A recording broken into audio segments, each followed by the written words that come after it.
Okay, I think if it's okay with everyone, I'll get started. We have a nice full agenda, and welcome everybody this morning to our McGill Department of Surgery end of the year in review for 2024. It's hard to believe, but it's my fifth end of the fifth year for me. So that's a bit of a milestone, and I have to say it's been a real honor to serve in this role. Um, so we have a good complete agenda to hear from our clinical sites and our academic vice chairs as well. And we have two new vice chairs, Dr. Fraser and Dr. Haglund, in two new dossiers. So I wanted to take this opportunity for them to introduce what their mandate will be in the next few years. So just to start off with a few numbers, as you know, the Department of Surgery has 7 divisions, and we are 311 members of our department, so quite a large department. And 237 of us have clinical appointments, over 140 at our McGill teaching sites as primary faculty, and then 77 at affiliated sites. And this is growing because of the rise in the number of medical students. And we have 26 research appointments in our department, and this has increased from last year by 15, 16 people. We welcomed 17 new faculty members, and this is official, in Workday 2024. So I know there's a few that we will add to our 2025 who are actually already here, but 8 full-time contract academic staff faculty, 7 clinical, spread out among at the RVH, MGH, and Lachine at the MUHC, and 3 at the JGH, and 1 research recruit based at the MUHC. And these are some of our new recruits. You can read all about them on our website, which we're actively also working on updating. But in general surgery, Dr. Garfinkel, based at the JGH in colorectal surgery, Dr. Raghunathan at the MUHC in endocrine surgery, and Dr. Justania, trauma and critical care surgeon at the MUHC. And in orthopedic surgery, Dr. Bunting at the MGH. And in thoracic surgery, Dr. Kim, researcher in thoracic surgery, and Dr. Russo, a thoracic surgeon based at the MGH with that department. And in division of urology, Dr. Tolomier, based at the JGH. So very exciting to have a lot of new blood and new ideas and new energy. Obviously, very important, rejuvenating always the department. We have 2 official promotions in 2024. So I'd like to, of course, congratulate Dr. Gilescu, Dr. Fahmy, who have been promoted to associate professor. The applications for full professor take a little bit longer, and there's a few in the pipeline, but that will hopefully wait for 2025. We did have some departures from the department in 2024, Dr. Boutros, Dr. Singh, and Dr. Hamouche, who unfortunately left us in 2024, and we appreciate their service and contributions. We have some new leadership in the department. You'll see Dr. Fraser, who's taken on a new role on our surgical leadership of the department, which is an associate chair for faculty life, and she'll explain what that means. And Dr. Haglund, who is a new position as associate chair for mentorship. And we have Dr. Quadra, who's been named as the Rock Robertson chair in surgery as he takes on the leadership of the trauma program. And he's been serving ably in that as an interim over the past year. We also, in 2024, welcomed Dr. LaChapelle as director of the Division of Cardiac Surgery, Dr. Vorstenbosch, who took on the plastic surgery program directorship, as well as Dr. Abe Peterkin taking on urology residency program, and Dr. Gersowich as the vascular surgery residency program director. So these are really, really major leadership roles in our department, and all of their work is so greatly appreciated. I'm going to turn it over to Dr. Tanzer to talk about the MUHC. Thanks, Liane. Next slide. So we spent a lot of energy this year trying to strategically use all our sites to make sure that we're doing the right surgeries at the right site and use them to their maximum capabilities. Next, please. So, for example, at Ville Marie, we've tried to ensure that all patients that can go home on day surgery that are ASA 1 and 2 can be done. So we've expanded the activities there, as you can see, to many, many specialties that use the Vic and the general primarily for these type of patients. And as well, we've had orthopedic trauma and plastic trauma there so that we've decompressed the emergency cases at night and on the weekend at the MGH site. Next. We've also transferred ophthalmology local time to Lachine, which freed up time at the MGH site to open a 9th general anesthesia room, which we haven't had for about 10 years. That's fine. We've modified our departmental, our schedule based on the departmental, MUHC, and ministry priorities. As I said, we allocated time to Ville Marie. We've also created pre-assigned flex time to deal with the or-delay cases and the long cancer lists. And we previously had oncology flex time at the MGH, and this year we pre-assigned it so that it wasn't done on an ad hoc basis every 4 months as we used to do. Next, please. So at the MGH, we've given pre-assigned thoracic oncology time. There's now trauma time for ortho, spine, and plastics. We had a flex time for over 6 months for the spine 1-year wait list. There's still unassigned flex time given up by the operating room, and pre-assigned time which is given to both the MGH and RVH surgeons who can operate at the MGH for the 1-year and or delay cancer cases. At the RVH, we did pre-assigned oncology primarily for blue service on general surgery and neurology. We've given vascular more time because of their coverage of the entire province, basically. We now have pre-assigned ACS time to help deal with the trauma time, and we still have our weekly prioritization committee meeting every week. Next, please. So we've done over 500 cases on the flex time at the MGH, and you can see 173 cases in the pre-assigned and 169, it's the other way around, cases for flex at the RVH. So a significant number of cases in the flex time. Next, please.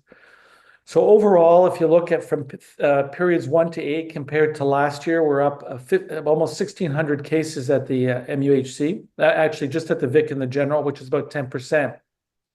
That's very similar to what we were pre-COVID. We're back to where we were many years ago. Next, please. At the MGH, we're down 142 cases, or about 3%. Next. We're down 6.6% in elective surgery, but we're up 6.8% in emergency surgery. So it's relatively flat at the MGH. Next, please. At the RVH, we're about 4,000 cases, which is up 2.6%. Next. And you can see the elective cases are up 6.6%. And although there were a lot of emergencies and it's been quite active, it's actually down compared to last year, about 6% as well. Next. Lachine has a huge bump in cases. As you can see, they're up 1,300, almost 1,400 cases, and that's due to ophthalmology. Ophthalmology has done 1,300 cases there so far this year.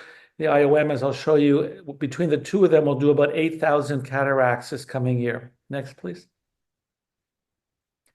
Ville Marie has been particularly helpful. As you can see, we've done 1,900 cases this year, a substantial increase over last year. We're now running routinely 3 to 4 ORs every day, including the trauma time, which has been quite impressive. Next, please. At the Institut de l'Oeil, as you can see, it's relatively flat. There's some number of cases last year, about 2,500 cases, and we'll be over 5,000, almost 6,000 cases by the end of the year. Next. This is what the ministry looks at, and that's why I put this up. So we look at the numbers I've showed you, but this is what the ministry cares about. How many people we have waiting, how many we've done in the last year, how many patients are waiting 1 year, what percent of those patients are waiting 1 year, how many patients are waiting for oncology surgery, how many of them are more than 56 days, and how many of the waiting more than 56 days are the percentage of the entire cancer wait list. And so I tell you this because that's how we help prioritize our or delay patients, which are important, the 1 year and the 56-day cancer patients. Next, please. Every week they get a report from us telling them how many cases we've done that are cancer waiting more than 56 days or patients waiting more than 1 year. And that's what the graph looks like. There's two dips, as you can see. That's the summertime. Otherwise, we're above our value, which is 47 cases per week.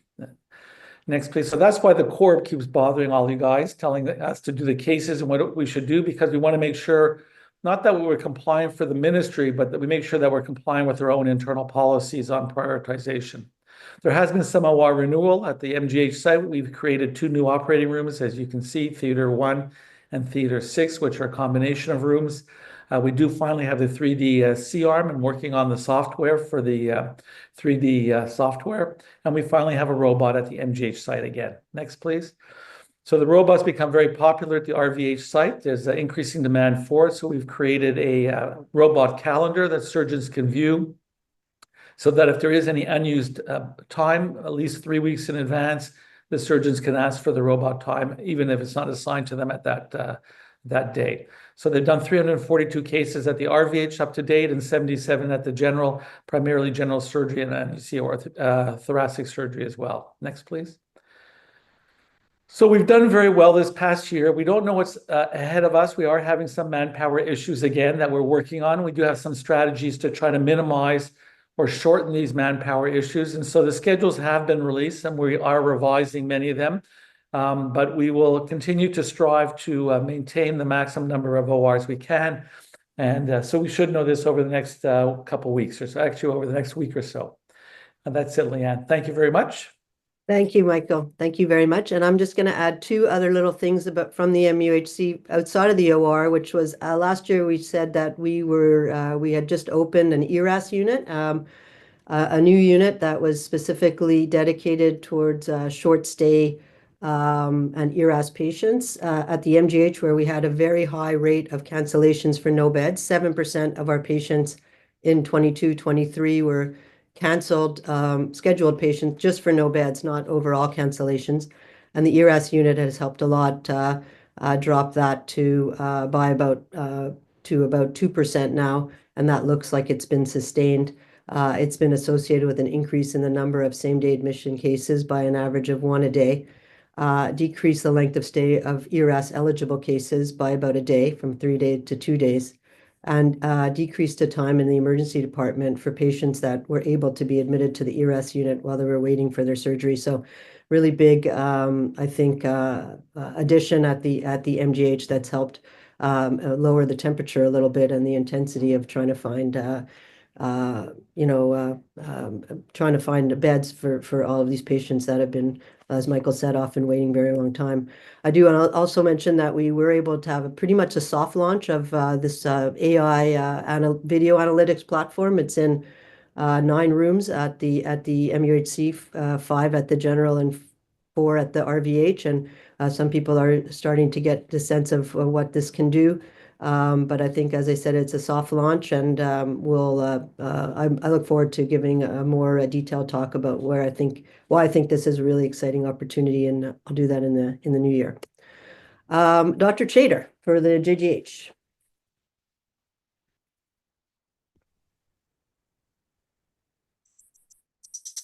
Sorry, I lost for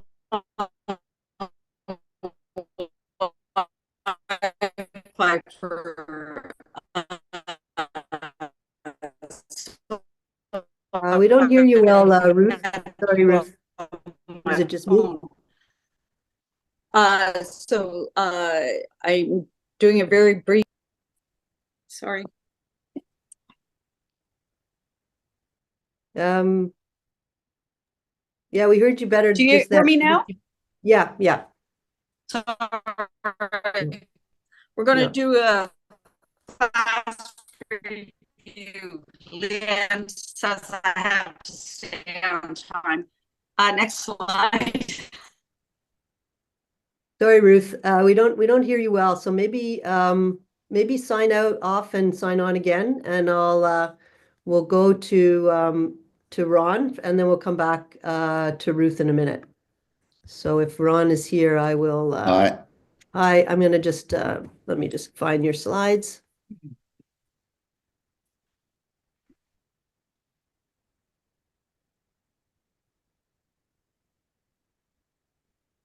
All right, hi, Ron, go ahead. Hi, good morning, everybody. Can you hear me well? Yes, So this will be relatively brief. This is our St. Mary's review. From a new staff perspective, we had one new staff in 2024 at St. Mary's. We had 5 at Lakeshore, 2 in urology, replacing surgeons that left. 1 in orthopedics, replacing a orthopedic surgeon whose privileges I did not renew, and 1 in otolaryngology. Next, please.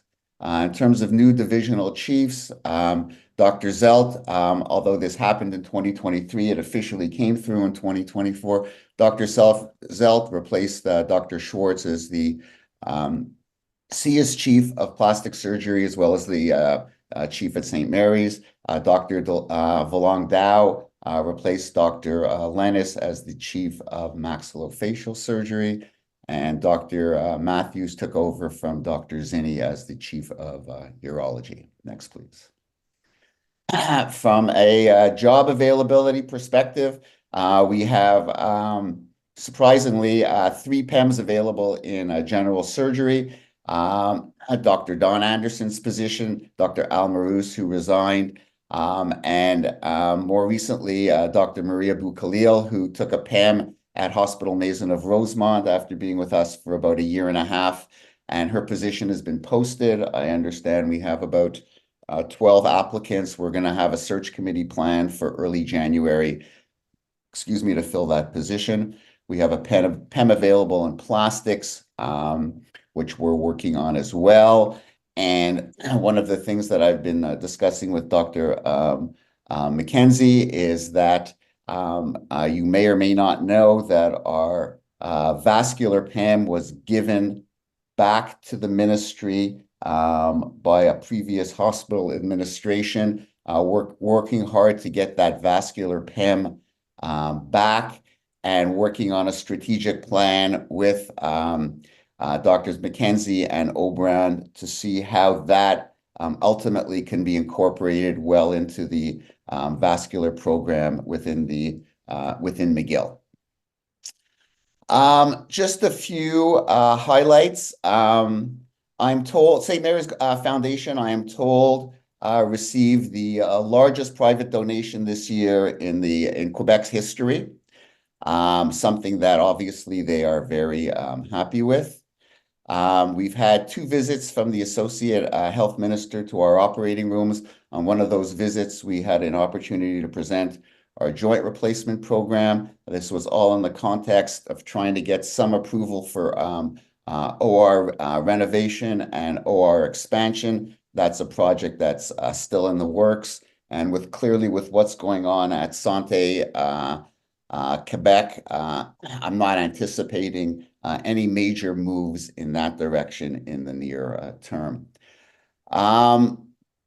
We initiated a command center, which is outside of the Department of Surgery, hospital-wide, but gives our administrators and some of our physicians that are involved a snapshot in real time of every bed availability across the hospital, including the emergency room. And with that project, we managed to obtain what I call a surgical bed guarantee. We used to have 62 beds pre-COVID. We lost about 50% of those beds by medicine cannibalizing those beds based on emergency room overflow. And we managed to convince our senior most administration of the importance of bed allocation for elective surgery, scheduled surgery, to efficiently run the Department of Surgery. And we have a 40-bed guarantee where those beds can no longer be pilfered from medicine. And lastly, I didn't put this on the slide, but we recently received a nice donation by the family of the late Dr. Mohammed Chuktai, general surgeon at St. Mary's when I was just starting out. And this donation is to use the income from this donation to provide a yearly award to a general surgery resident from the Department of Surgery, as they put it, who provides excellence in surgical practice, medical teaching, and scholarly research. And I've discussed this very minimally with Liane, and this may be an award that we can present at the annual Fraser Gerd Day. And I believe that's it. Great. Thank you, Ron. I'm going to just go back to, is Ruth, how does it work? I'm on. Okay, great. I'm just gonna go. My Wi-Fi just died, like it Yeah. died. No, I understand. Let me go back to Dr. Chater. Take it away. Okay, sorry about that, guys. So our new recruits, as Liane touched on, Richard Garfinkel. He's a colorectal surgeon, specialty in robot, but he's also a big researcher. Colm Tilomier, Division of Urology, also very research orientated. Bardia Baramani is been recruited to the Division of Orthopedics. He will be starting on February 1st, and Joraf Gayed is an associate for the Division of Cardiac Surgery. She's a cardiac trained surgeon from Tunisia, and she is an assistant in the operating room for our cardiac surgeons. We, as Liane touched on, we've had retirements and resignations.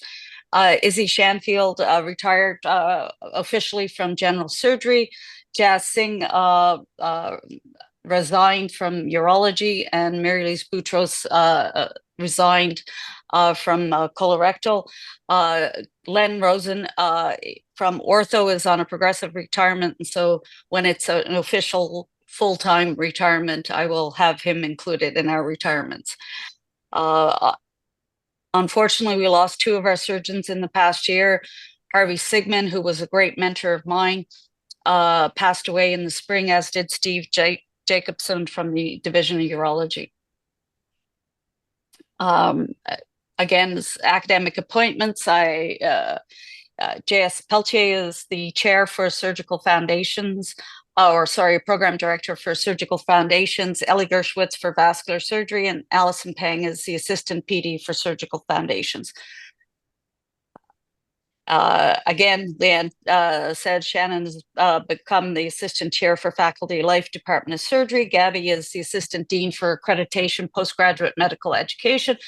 And Simone Bergman is assistant dean for accreditation undergraduate medical education. We've had multiple grants and educational grants and research in all divisions. The Lady Davis is still going strong. There were so many grants and so much research going on. I just didn't list it all, but we're very active in all aspects of research.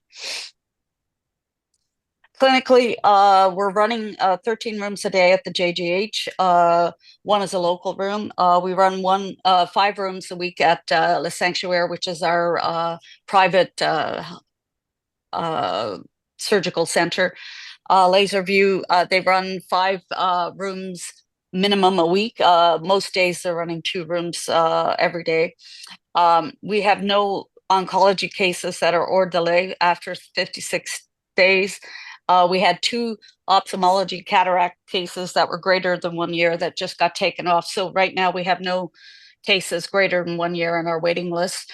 We are, as Mike said, the ministry is following very closely our hors delay, and they gave us a gold star this week because we had 0-0. So in that respect, we're doing okay.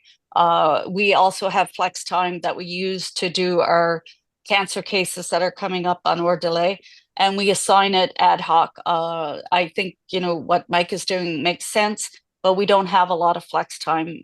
So we get 1 or 2 days a week flex time. So we've been assigning it as needed for surgeons, especially the emergency room at the Jewish is, let's just say a shit show.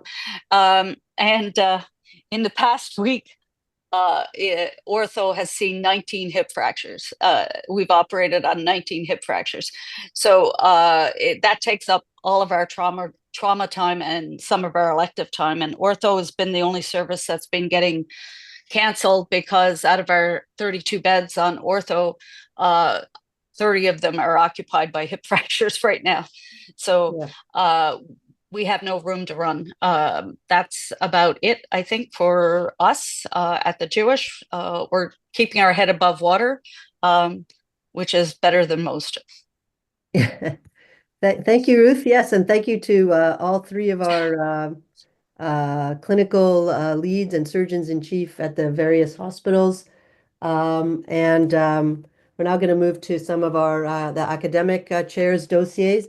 Dr. LaChapelle was the associate chair of faculty development in 2024. I don't know if you're there, Kevin, I guess. Yep. I'm here, yeah. Yeah. Good morning, everybody. Good morning. Go ahead. Good morning. So I'd like to talk about two programs that we have, and they're on running. So if people would like to sign up for them, they're more than welcome. The first one you've probably heard about it is the surgery leadership program. It's completed its third year. I have to tell you all that Christina Rannenberg has been essential in this program. So I'd like to, clearly underline that. So for those of you who may not know, this is a program that's done by the Department of Surgery and des Hôtels Management. It's, as I said, it's been running for about 3 years now.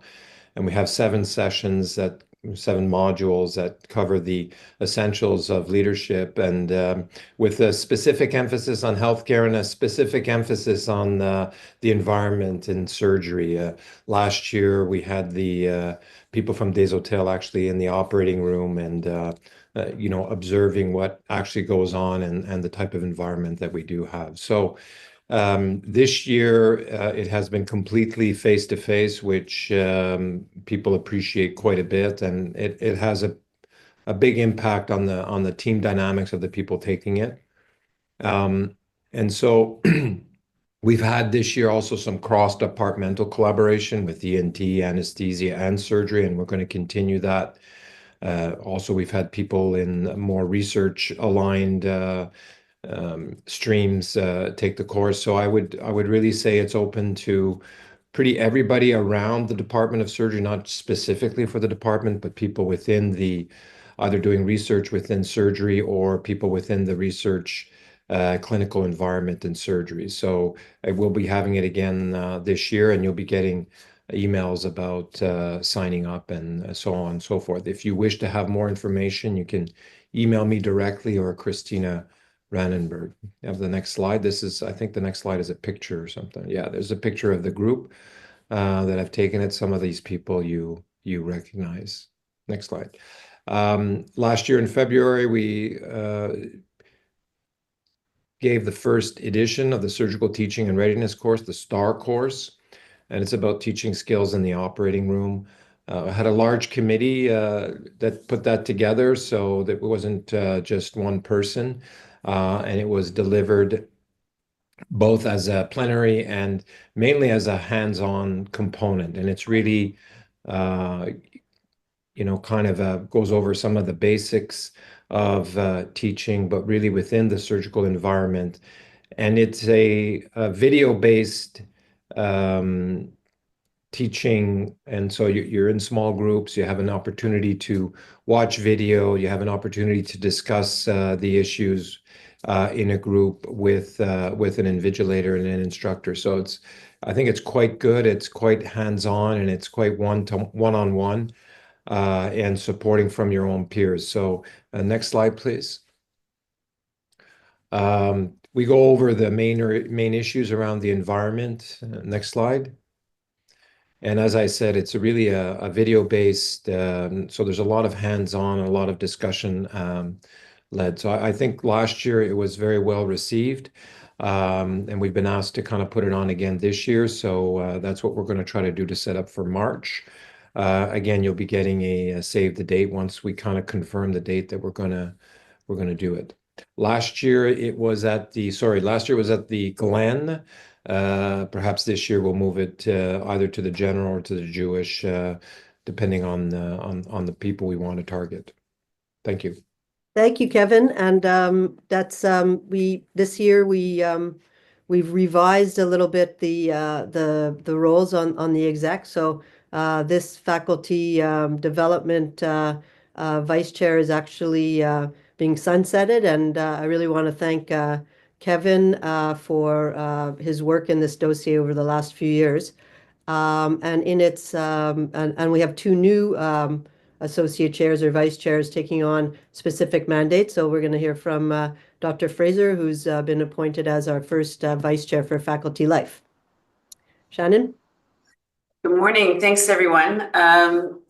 I appreciate everyone's feedback when the appointment was announced. It sounded like people were excited that this is actually something that's going to be recognized by the department. So I have to give it to Dr. Feldman to recognize that and create this position, because we really do want a cultivate that community that's going to support us as we move through our careers. I think there's been a lot of talk about burnout and disengagement, especially as the austerity measures come through with Santé Quebec. It can be demoralizing, but I think our strength is in each other and learning from each other. So we need to be able to communicate well with each other. There's going to be a needs survey that's going to be circulated sort of in partnership with Dr. Haglund around what the faculty actually needs rather than reinventing the wheel and what we actually have. But one of the things that I find most difficult in our own site is finding a communication platform that is timely, is useful, and is not email that you're going to ignore or go into the junk box that can be able to benefit from. So that's going to be part of our strategy development. But the primary, or at least the initial part of my mandate will be to help launch this Pulse 360 program. This is a feedback program that the department has initiated. It's quite exciting. I'm just going to move to the next slide. It's been deployed in multiple high-level institutions, including ones in Canada, including McMaster, the Ottawa University, Dal, but right now is probably best known at Harvard. The process is that as faculty, we identify the people that we would want to evaluate us and give us feedback in a 360 degree. It could be nursing, it could be administrators, it could be other faculty that we interact with. And they give it the feedback, the feedback is then vetted by the Pulse coaches, and you get individual feedback and actionable items to work on. Right now, we're going to have a grand rounds with more details in January. I think you got the save the date, so I invite everybody to come January 23rd to the grand rounds to learn more. We're going to put the leadership through the process first so they have to walk the talk and get all the kinks worked out before we deploy it more broadly. But I'm pretty excited. This is a great initiative. I think it's going to be very useful for us as faculty to gain some insight from our colleagues, and I look forward to your feedback about the process. Thank you so much, Shannon. Now we're going to go to Professor Haglund, who has also taken on a new dossier, which is Associate Chair for Mentorship in the department. So go ahead, Elizabeth. Thank you. Good morning, everyone. So the mandate for me, I started in this role in October, and the overall mandate of this role is to develop and implement a department level mentoring program with a special focused programs focused on clinical scientists, clinical investigators, and research scientists. So the overreaching goal is for all McGill surgeons and scientists to have mentorship opportunities that connect them with the people and resources they need to develop their careers and ambitions. So next slide, please. So I'm working together with Dr. Feldman to define the role and the goals of mentoring in surgery, to define how we can best guide and support faculty to achieve the maximal academic success, how we can build a team and a sense of belonging within the department, and how to share experiences and resources. And perhaps the most important thing is to find the most appropriate mentors for each person. So next, please. So the ongoing work right now, it's the needs assessment. As Dr. Fraser mentioned, we're working together on this to minimize the number of surveys that we are sending out, and we're hoping to get a very good feedback so we can develop the programs that the faculty are actually in need of. So from my point of view, I'm mainly focusing on new faculty with questions related to the needs for mentoring, including clinical research and career mentors, and to define the challenges that the faculty is experiencing in both in launching a clinical and the research career. There will also be questions related to funding, both operating funding and Shashabusi applications. So very briefly, that's what I will be focusing on in the coming years. Thank you. Thank you, Elizabeth. I'm really excited about these two new roles, and I hope I know that it's going to be impactful. So welcome, Shannon and Elizabeth, and I really appreciate you both taking this on. Melina, Dr. Vasiliou, surgical education. Good morning, everyone. So I'm just going to talk about a couple of things. The main attraction for us this past year was our department-wide education retreat that was held at the end of October.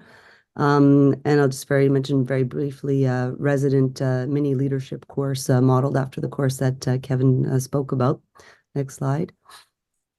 So for those of you who were there was a lot of planning leading up to this retreat, and I just want to acknowledge the awesome team that we had, all the people listed here who really spend countless hours conducting interviews and sending out surveys, analyzing the data, trying to define what the topics were that we wanted to really kind of dive into. And then thank you to all of you who participated also in the video montages that were created to help sort of facilitate the discussion at the time of the retreat. And of course, I want to acknowledge Liz Falco, who was our facilitator, who really did, I think, a fantastic job at the retreat. Next slide. And really our purpose, as we kind of distilled it after doing all of that pre-work, was to really sort of introduce this concept of the division of surgical education, and to bring stakeholders from all different sort of areas of our department and beyond to kind of create this sense of collaboration and engagement. And then we really use this kind of design thinking process, which was a lot of fun. It's the first time I had used sort of a process like that, but I think it really engaged people with a really kind of hands-on approach to kind of create these prototypes to address some of the things that we wanted to sort of dive into. So next slide. And here you can get a sense for how it was. And we were lucky to have a barista, so all day long coffee that kept us going. And you see these small groups that were using all sorts of different props to really sort of not just talk about some of the concepts, but really demonstrate. And for those of you who were there and who participated and who I think I appreciate that people just kind of dove in and really got into some of these things, which are not necessarily easy to do for all people involved. Next slide. So we really kind of defined these challenges, and this is what we worked on. And so they were fostering communication, fostering a sense of belonging, building a context for innovation, faculty support, and then the organizational structure of this division of surgical education. And just using this process that we use at the retreat, we actually generated hundreds of ideas, as you can see here. Some of them are not very good, but some of them were fantastic. Again, because of the process, it was sort of volume first and then kind of distill it down into the ones that really stood out. And we had, participants from all areas. 55 people were there. And then we came up with like 10 prototypes. And so we're in the process of like kind of organizing all of these ideas and trying to kind of sift out the ones that really, I think, might have some potential to kind of develop further. Next slide. And so our next steps for this will be to kind of strike a steering committee, and that should start up very early in 2025 with some core members from all the different representations from education to really sort of refine the structure that was already really created. We had a really good prototype of it at the retreat, and to sort of refine it and then kind of find a space or a hub for us to kind of set up shop and this kind of build it, and they will come and we're going to have like a logo and all sort like our website will be revamped, and so we'll sort of like really kind of build the momentum to kind of get this up and running. And of course, we're going to need a budget and some sort of a support. So hopefully, as this progresses, we will also come up with some ideas about how to generate funding through the dose so that we can be sustainable. So that's more to come in 2025. And I'll just very briefly mention that the leadership course for surgical residents modeled really after the course that Kevin spoke about, and it's really being offered in an abbreviated version by Des Hotels again for residents and fellows. And it's fully enrolled and will be starting in January, 4 in-person sessions dealing with these topics, which I think are very relevant for our residents and fellows and for all of us. And so hopefully this will become also a yearly offering in the department as well. And I think that's all I'll say for now. And thank you for the opportunity to again serve in this role. I have enjoyed it very much. Thank you, Dr. Vasiliou. And last but not least, we'll hear from Dr. Barlett on research. Great. Good morning. Thanks. First, I'd just like to update you on the strategic research plan, which has been going for some time, and some of the activities are complete. Some are maybe going to be reformed as something else, and some are making progress. The graduate program in particular has moved on a lot. We now have a graduate executive committee where we can formally record changes to policy and even develop policy in some cases. And this then reports back to the surgical executive. So that's underway. Next, please. Also, we're kind of developing new task forces are emerging from that. One is to kind of work on the website and really develop the surgical and interventional sciences group. As you know, and interventional adds people who are not in surgery. And so we've been pretty busy in getting a list of actually who that is. And so our website presence has gone up from, say, 60 people to 180. And now we're just helping potential recruits find us and improve the kind of marketing and make the process a lot smoother, and developing an ebook. So we've done the website, and a new task force that has evolved is the digital hub. The digital hub falls somewhere in between communications and a website. But I think, websites are not as important as they used to be. They need to be there. But in terms of engaging people, there are a lot more digital tools out there to really target people who need to know more about us. So that was, I say it was launched 2025. It had its first meeting yesterday. So it's underway. In terms of interdisciplinary, we had sort of pretty bold plans to create lots of new centers. They're kind of underway. The first one is SUPER. So if you haven't heard of SUPER, SUPER is a Surgical Performance Enhancement and Robotics Center, which I just call the Robotics Center. And that should be opening shortly. Of course, we had the retreat, but that was kind of, I won't say it was initiated by, but it certainly was written down and conceived as part of the strategic research plan. This year, we've had around 600 papers, and compared to last year, that's a pretty big increase. the number itself is meaningless. McGill University and the RVH together have 9,000 papers, so we're 7% of McGill's output, which is a lot. It's very good. In terms of funding, we're flat. It went down a little bit in terms of Research Council funding, but sort of in the 9 million range. Historically, it's not out of the ordinary. This was sort of compensated for by growth in non-Research Council funding. So we're up at around 16, 17 million range total. Graduate numbers are flat. It's pretty hard, actually, to recruit PhDs and rely less on overseas masters who are now quite expensive. We had 16 new PhDs coming in, 15 non-thesis masters and 30 thesis masters. In comparison, and these are the numbers of students in each year, and in comparison, it's pretty similar. Yeah, pretty similar. We have about 500,000, slightly less, to allocate, which used to be given as sort of student support and now is to be used to offset the large increase in student fees. Whatever color that is, orangey thing and the blue thing, are the contributions we make to international students. So over 300,000 of our 485, and the other big chunk there is to PhD students.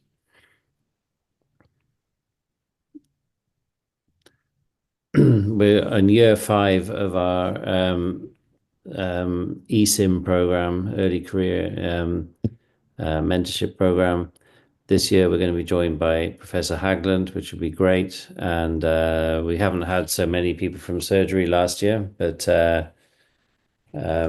I guess over time we have some kind of refinement on what helps. What really helps is one-on-one mentorship. So it'd be great to have Dr. Hagland's support there. In terms of FRQS awards, we had it's mainly 2 junior 2s, Svenki Bailey and Heather Gill, and also Amir Hushiar got his junior one. I'll just say a little bit about the CLIP. The CLIP is the innovation platform, or McGill's only incubator, located at the Montreal General Hospital. There we have 23 startups in there currently and 6 corporate members. These startups have been kind of separated. So the ones at the top here, this sort of line here, is where the surgical ones end. So there's a lot of presence of companies either directly from surgery or related to surgery or working on surgical products.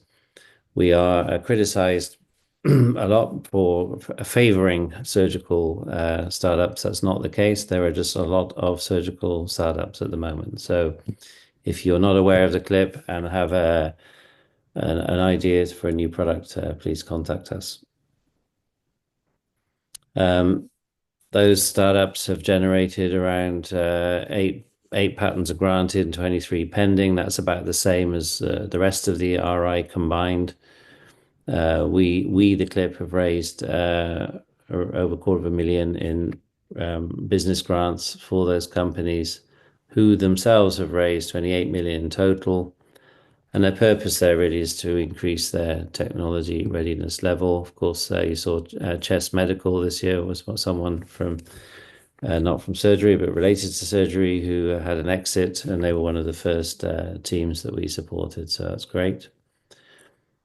And looking ahead to 2025, I know it's a earlier wrap up. We need to look ahead. There we have our next retreat for the strategic plan coming up. It was supposed to be the end of the year. I think we kind of ran out of energy. It'll be early in the year, so be really good to have people coming and helping with that.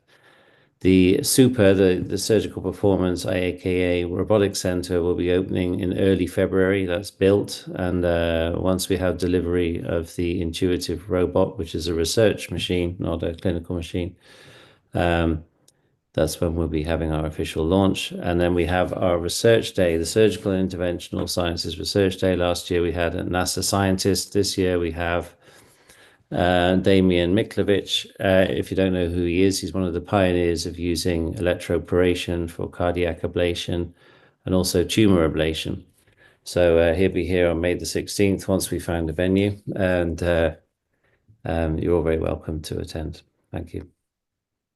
Well, and I put your new logo in there too. Yes, and this was fresh off the press yesterday. So the Digital Hub Task Force sent me this yesterday. This is one of the first outputs as part of their marketing to be as used in all of our videos going forth. So great.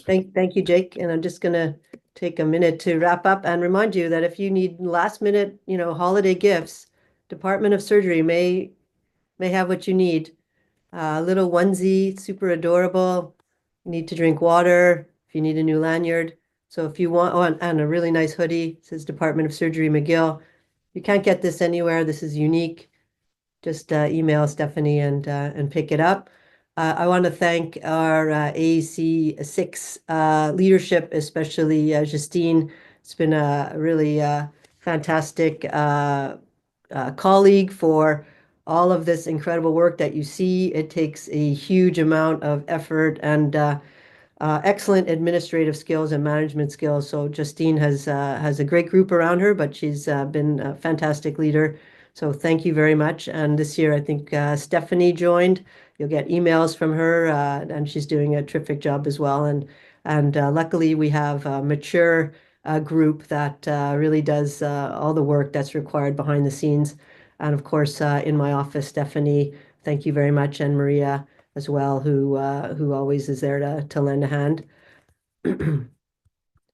And I really want to thank the surgical exec. You heard from you heard from the associate chairs today, and I also really appreciate the wisdom and energy and dedication of the division chairs, and really want to my own personal thanks and admiration for the work that you do, every day, both clinically and also, on the McGill side of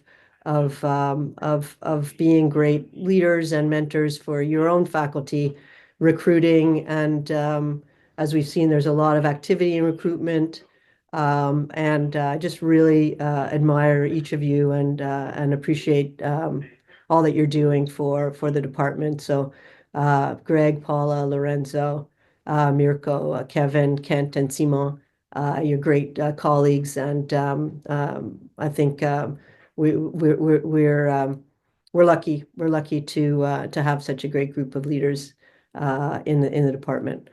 Thank you very much, everybody, for all your work this year and every year.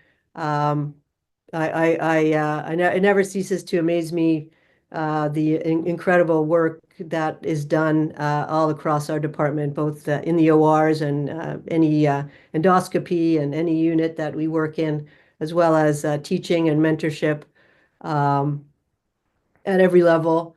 Our national and international reputation is because of all of you, and continuing that work outside of McGill that raises our level of recognition around the world, which is so important for us as well. And as you can see, lots of really exciting work that we only could really just touch on very minimally.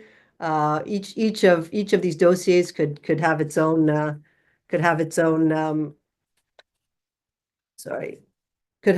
grand rounds, of course. We're almost out of time, but I think there was a couple. Okay. Yeah.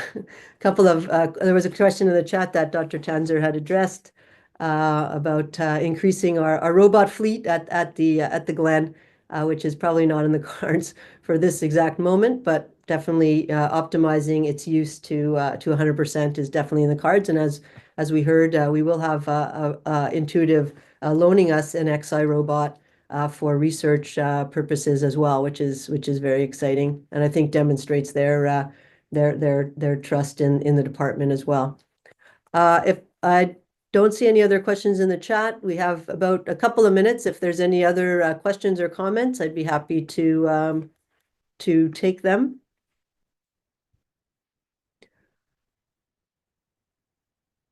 Seeing none for the moment, I want to thank all of you for joining this morning for this little potpourri. Again, thank you very much. I'm very, very proud to be the chair of this department and to bask in all the amazing work that you do. I hope everybody gets a little time to rest and relax and recharge with friends and family over the next couple of weeks, and